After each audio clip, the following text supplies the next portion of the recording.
Amin. Terima kasih Bapa di surga.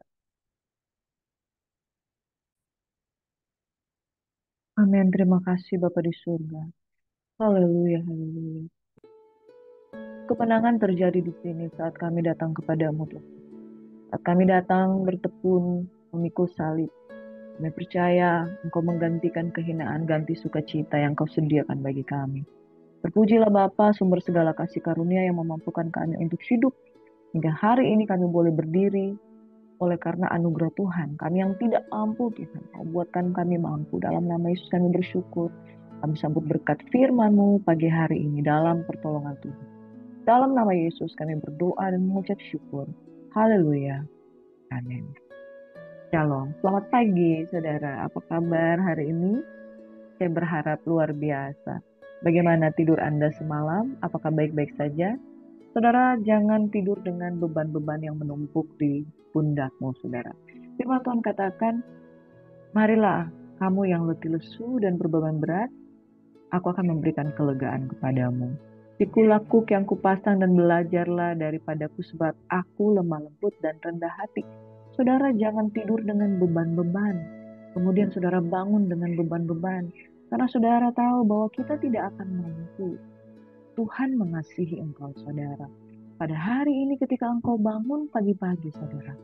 Coba ingat akan kasih karunia Tuhan. Ingat kasihnya, ingat kebaikannya. Tuhan tidak menciptakan beban supaya engkau menjadi orang-orang yang paling malang di dunia ini. Tetapi Tuhan menciptakan salib supaya setiap orang berfokus dan berpandangan kepada salib, maka dia akan mengalami keselamatan. Saudara, firman Tuhan berkata di dalam Ibrani 12 ayat yang pertama, saudara, firman Tuhan berkata bahwa karena kita ini punya banyak saksi, seperti awan yang mengelilingi kita, makanya firman Tuhan katakan, mari kita tanggalkan semua beban, semua dosa. Dosa itu dan beban itu begitu merintangi kita, saudara.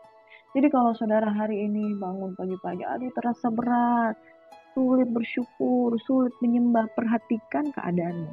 Mungkin kalau tidak beban, ada dosa yang kita pikul. Bukankah firman Tuhan berkata, marilah kamu yang letih lesu dan berbeban berat. Semua beban, semua dosa itu merintangi kita. Kita tidak bisa berlomba dengan tekun dalam perlombaan yang diwajibkan bagi kita. Kalau di pundak ini masih ada beban, kalau di pundak ini masih ada dosa. Nah, saudara, dosa itu bisa dalam bentuk apa aja? Dalam bentuk perbuatan-perbuatan kenajisan, dalam bentuk pikiran yang menyalahkan Tuhan, bahkan di dalam bentuk pikiran-pikiran khawatir, takut. Firman Tuhan katakan, orang yang hidup eh, tanpa iman itu berbuat dosa. Makanya firman Tuhan katakan di dalam Ibrani 12 ayat 2. Mari kita melakukannya dengan mata yang tertuju kepada Tuhan Yesus. Yesus memimpin kita dalam iman.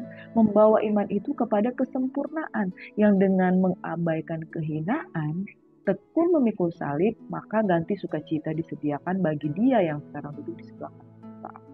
Saudara, ketika Petrus matanya tertuju kepada Yesus, Yesus berjalan di atas air, Petrus berjalan di atas air. Petrus datang menghampiri Yesus, dia bisa berjalan di atas badai. Nah, saudara, tetapi ketika di tengah-tengah perjalanan dia mendekati Yesus, dia mulai melihat ombak kiri, ombak kanan. Dia ini pelaut, saudara. Dia tahu apa artinya badai topan di laut. Nah, kalau diterpa badai topan di dalam laut itu dia tahu di sana ada ikan paus, ada ikan besar.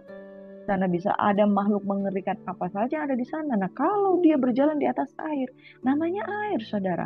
Ini bukan padang rumput, ini bukan padang gurun, ini bukan berbatu-batuan, ini air. Air itu bisa membuat dia tenggelam. Dan saudara, dia melihat sekeliling. Dia takut, imannya membuat imannya goyah, yang tadinya tertuju pada Yesus, imannya goyah, membuat dia terperosok dan mulai tenggelam.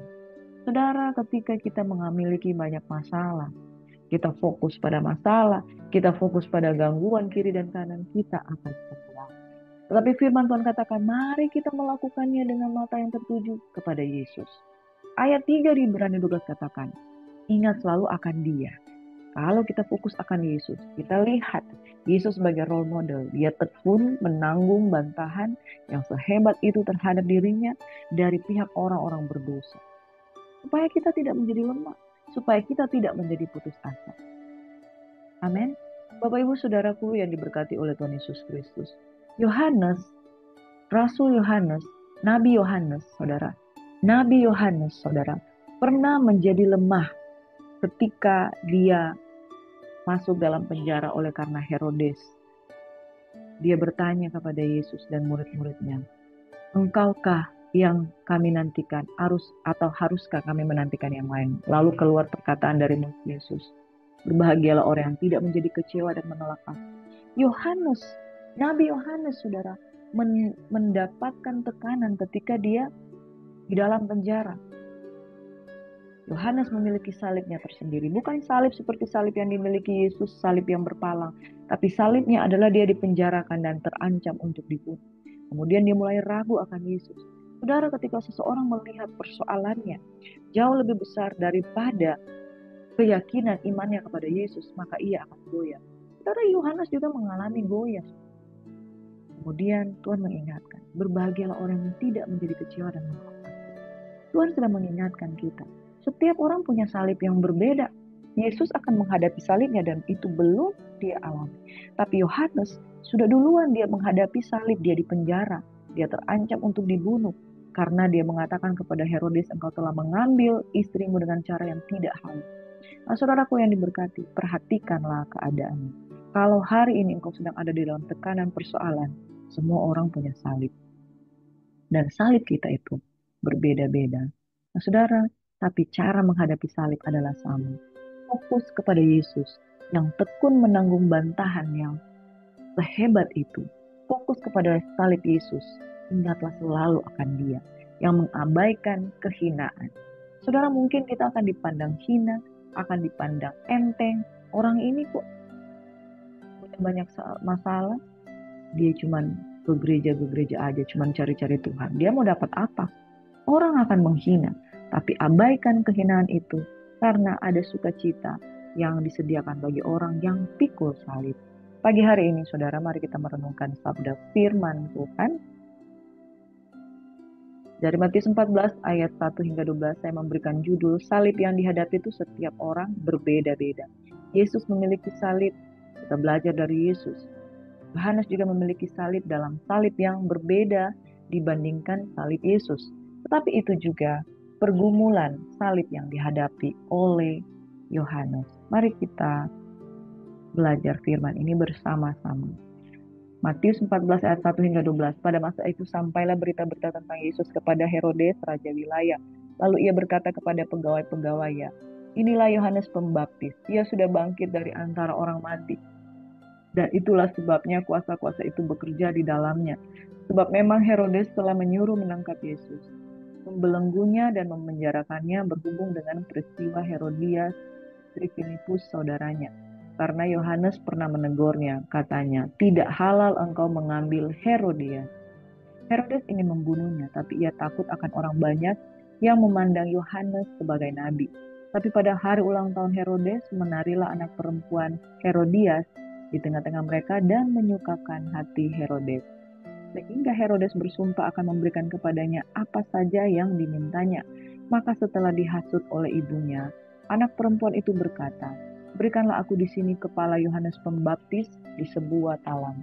Lalu sedihlah hati raja.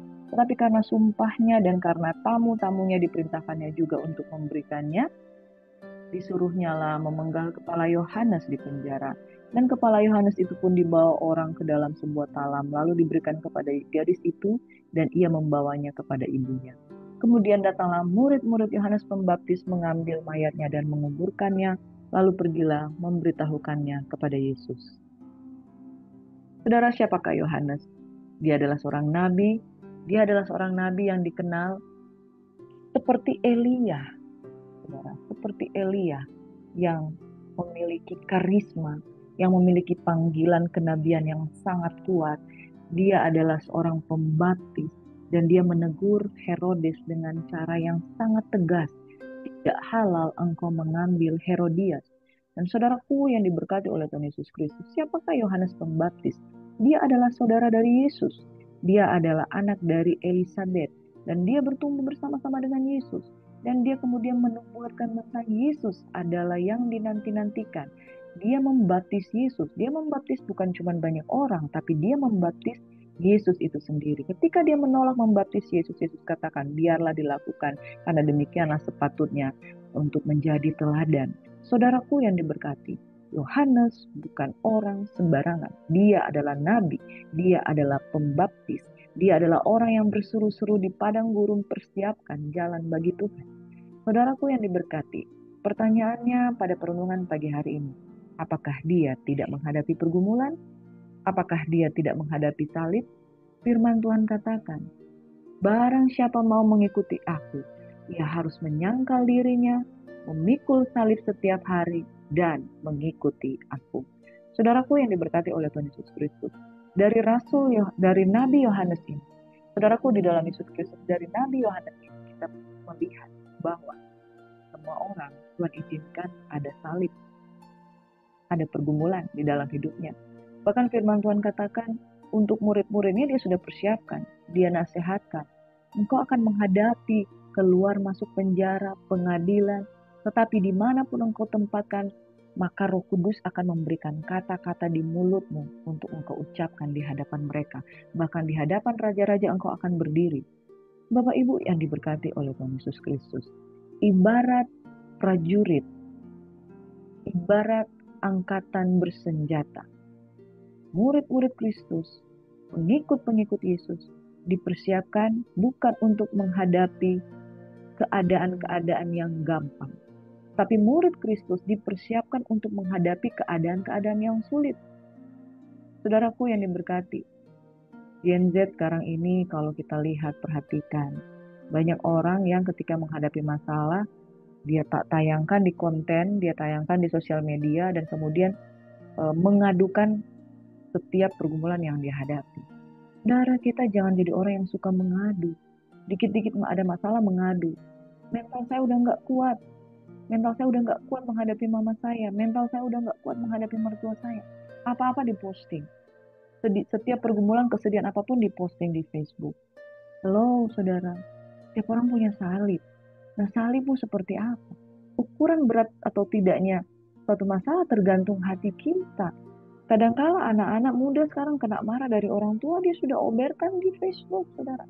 Mungkin itu adalah salibmu, saudara. Dan mungkin engkau adalah seorang pegawai di kantor. Ketika engkau hadapi masalah, lalu engkau mulai posting. Bos tidak pernah mengerti. Tidak ada waktu istirahat. Lembur tiada habis-habisnya. Curhat di sosial media, saudara. Kemudian, apa yang akan saudara dapatkan? Syukur-syukur saudara akan mendapatkan dukungan dari orang-orang yang komen di status saudara. Tapi jikalau saudara mengungkapkan seluruh isi hatimu, kemudian membuat engkau menjadi tawar hati, jadi malas bekerja. Ada satu kisah seseorang yang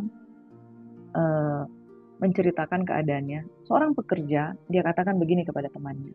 Orang pria curhat kepada teman. Saya sekarang pengangguran. Oh ya? Kenapa kamu menganggur? Waktu itu saya kerja. Ketika saya kerja, saya menghadapi tekanan dalam pekerjaan. Saya bilang mental saya sakit. Saya nggak enak ditekan terus di dalam pekerjaan, dituntut ini itu. Lalu saya memutuskan, mulai hari ini saya resign. Mulai hari ini saya berhenti. Ternyata, bro, dia bilang begitu. Sejak saya berhenti, jauh lebih sakit berhenti kerja daripada saat saya masih bekerja. Lebih baik punya pekerjaan walaupun dalam tekanan daripada menjadi pengangguran. Rasa-rasanya kalau saya mau kembali ke masa saya waktu kerja itu, saya mau toel kepala saya dan kerja lebih sakit pengangguran daripada bekerja dan punya banyak masalah. Kadangkala saudara, kita terlalu mempersoalkan mental health. Saya udah nggak tahan, saya udah nggak kuat, mertua saya begini, suami saya begini, istri saya begini. Saya udah nggak kuat dalam pelayanan, saya pengen keluar. Nah saudara, itu adalah salibmu saudara. Mental health jangan dijadikan alasan untuk keluar dari salib yang Tuhan izinkan terjadi. Makanya lakukan rumus ini. Datang kepada Yesus, serahkan seluruh pergumulan kepada Tuhan, sebab Tuhan yang memelihara engkau. Yohanes menghadapi salibnya. Kemudian Tuhan menegur dia, barang siapa mau mengikuti aku, jangan kecewa. Barang siapa menolak aku, berbahagialah orang yang tidak menolak aku dan menjadi kecewa. Dan saya percaya Yohanes dikuatkan untuk percaya kepada Yesus. Ketika dia menghadapi Herodes, Herodes memotong lehernya, menaruh di talamnya. Saudara, bukan sekedar dia dipermalukan, tapi dia dibunuh. Itu adalah lebih daripada salib. Kematian yang dihadapi Yohanes itu sangat berat. Padahal, saudara, apa yang dia lakukan? Dia seorang hamba Allah. Dia seorang pembaptis. Dia seorang nabi yang luar biasa. Dan akhir dari kehidupannya seperti itu. Saudara, bisakah saudara prediksikan apa yang terjadi dengan murid-murid Yohanes? Mereka mungkin lari ketakutan dan meninggalkan iman mereka. Mereka mungkin tidak akan lagi berusaha untuk melanjutkan pekerjaan penginjilan mereka. Mereka mungkin akan berkata, kalau saya mengikuti terus Yohanes dan kemudian saya begini, saya juga bisa mati seperti Yohanes. Nah, saudara, penganiayaan memang ada, tapi diberkatilah orang yang bertahan sampai pada kesudahan. Saudaraku yang diberkati, Yesus sudah tahu hal itu akan terjadi, makanya dia selalu memberitakan tentang salib. Kita tidak diajarkan untuk manja. Kita tidak diajarkan untuk menjadi murid Kristus yang pantang menyerah. Tapi kita diajarkan untuk menghadapi di depan sana ada masalah yang lebih besar. Tapi bersama dengan Yesus, engkau dapat menanggungnya. Di dalam Matius 11 ayat 6, ini nasihat Yesus kepada Yohanes. Berbahagialah orang yang tidak menjadi kecewa dan menolak aku. Saudara, ekspektasi kita berbeda dengan apa yang kita hadapi. Ekspektasi dari Yohanes, dia akan bertemu dengan Mesias. Mesias itu bisa saja raja yang akan memerintah, mengambil alih kekuasaan seperti Raja Daud yang duduk di satu tampuk kepemimpinan pemerintahan Yehuda, kemudian memenangkan orang-orang Yahudi yang tertindas pada waktu itu di bawah pemerintahan Romawi dan kerajaan-kerajaan kecil dari Romawi yang salah satunya dipimpin oleh Herodes. Saudaraku yang diberkati oleh Tuhan Yesus Kristus, berbahagialah orang yang tidak menjadi kecewa dan menolak aku. Kenapa orang bisa kecewa? Karena apa yang dia harapkan berbeda jauh dengan apa yang dia hadapi. Makanya saudara, Tuhan tidak mengiming-imingkan engkau kerajaan yang penuh dengan kemewahan. Tapi dia memberikan kepadamu satu fokus, salib. Supaya engkau tahu, kalau engkau pikul salib, engkau akan menghadapi kehinaan, engkau akan menghadapi penderitaan. Tapi ujungnya mendatangkan kehidupan kekal. Wow, saudara. Kita dipanggil bukan saja untuk percaya, dikaruniakan bukan saja untuk percaya, tapi untuk menderita bersama dengan Kristus. Takut nggak saudara? Ya kadang takut, tapi saudara, mental kita dibangun oleh itu. Berbahagialah orang yang dianiaya oleh sebab kebenaran, karena mereka lah yang empunya kerajaan surga. Saudara, ini sudah Tuhan katakan pada waktu khotbah di atas bukit, jauh sebelumnya di Matius 5, saudara, kepada orang-orang yang di atas bukit. Mereka diajak untuk berani menghadapi aniaya oleh karena kebenaran. Mereka yang berani menghadapi aniaya, mereka yang punya kerajaan surga. Dan lagi di dalam Matius 16 ayat 26 dikatakan, apa gunanya seorang memperoleh seluruh dunia, tapi kehilangan nyawanya? Dan apakah yang dapat diberikannya sebagai ganti nyawanya? Jika seorang mau mengikuti aku, ayat 24, ia harus menyangkal dirinya, memikul salibnya, dan mengikuti aku. Apakah yang dapat saya katakan sekarang kepada saudara? Tuhan Yesus menjanjikan bahwa di dalam perjamuan kawin anak domba, kita akan makan duduk di sehidangan bersama-sama dengan Yesus. Tapi itu di surga. Di dunia ini, kita bisa saja kehilangan nyawanya. Tapi Tuhan ingatkan, di dalam memelihara iman, saudara, bisa saja kita kehilangan nyawa kita, tapi kita beroleh kerajaan surga. Seorang yang mau mengikuti aku, tangkal diri. Tangkal diri itu begini, saudara. Saya tuh pengennya takut. Saya tuh pengennya khawatir. Saya harus berani. Tangkal diri itu seperti ini. Saya tuh pengen sebetulnya meninggalkan Tuhan. Tapi saya nggak bisa. Saya mencintai dia. Menyangkal diri itu seperti ini. Saya itu keinginan daging itu saya sangat kuat. Pengen mencuri, pengen membunuh, pengen berselingkuh, pengen berzina. Pengen resign dari pekerjaan. Tapi kita sangkal daging kita, saudara. Sangkal daging kita. Enggak, ini salah. Segala sesuatu yang salah kita sangkal, kita ambil keputusan yang dari Roh Kudus, Dan apa yang terjadi? Kita menyangkal keinginan kita nih. Kita pengen melakukan yang jahat, tapi kita nggak mau. Kita sangkal diri kita. Akibatnya kita pikul salib. Tapi salib itu adalah menuju pada kemenangan. Mau jaga kekudusan Tuhan. Ini berat Tuhan. Catherine Kuhlman pernah berkata seperti ini. Harga yang saya harus bayar untuk sampai pada titik ini dalam hubungan pribadi dengan Tuhan itu mahal. Kan? Saudara, dia punya pernikahan yang gagal. Dalam pernikahannya itu dia salah mengambil keputusan. Dia tinggalkan semua itu. Dan dia tidak menikah lagi. Dia mencari wajah Yesus. Dia menjadi salah seorang revivalist yang luar biasa. Yang hidup sangat bergaul karib intim dengan Tuhan. Saudara, apakah gantinya ketika engkau pikul salib? Hubunganmu dengan Tuhan itu menjadi luar biasa. Sangkal diri, sangkal terhadap keinginan-keinginan dosa. Pikul salib. Tidak mudah menyangkal diri. Ada salib yang harus engkau pikul. Tapi mendatangkan kemuliaan. Mengikuti Tuhan, mengikuti maunya Tuhan. Mengikuti Tuhan, mengikuti kehendak yang kudus. Mengikuti Tuhan, kita tidak bisa katakan kita mengikuti Tuhan. Tapi keinginan yang kita lakukan semata-mata kejahatan, kenajisan, percekcokan, segala bentuk perbuatan daging. Kita sedang tidak mengikuti Tuhan, tapi berlawanan dengan Allah yang Tuhan ambil. Saudara, kehidupan salib kita berbeda-beda setiap orang, tapi apakah kita akan berkemenangan? Ya, jikalau kita pikul salib, sungguh-sungguh, sangkal keinginanmu yang penuh dengan kedagingan, maka engkau akan melihat setiap orang yang dipimpin oleh Roh Allah adalah anak-anak Allah. Mari kita berdoa. Bapa di surga, kami berdoa pada pagi hari ini untuk teman-teman yang saat ini diperhadapkan dengan salib. Kami berdoa untuk teman-teman yang diperhadapkan dengan ketakutan, kekhawatiran, kenajisan, percabulan hawa nafsu, penyembahan berhala, sihir, perseteruan, kedagingan. Bapa di surga, kami berdoa. Biarlah kami menjadi orang-orang yang menanggalkan, baik itu beban, baik itu dosa, segala beban yang merintangi kami dalam perlombaan yang diwajibkan. Bapa di surga, aku mengangkat tangan, memberkati anak-anak Tuhan, hamba-hamba Tuhan yang pagi hari ini, ketika mereka datang dengan sungguh-sungguh, mereka merindukan ada satu kekuatan baru.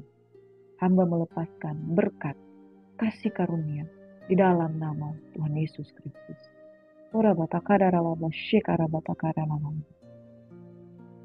Apa yang tidak pernah engkau lihat, apa yang tidak pernah timbul di dalam hati manusia, itu semua yang disediakan Tuhan Allahmu bagi engkau.